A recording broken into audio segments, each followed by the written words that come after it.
Sino po naniniwala isang araw, alaala na lang ang payo ng mga magulang mo sa'yo?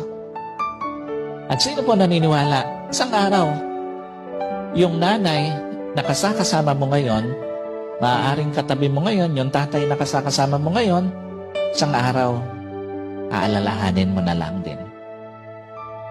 Hindi kayo forever na magkasama. Kaya nga, lahat ng magulang hanggat kasama pa yung anak, gagawin ng lahat.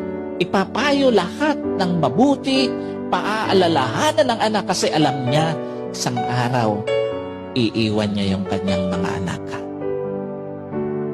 Isang araw, hindi lang payo ng mga magulang mo ang magiging alaala.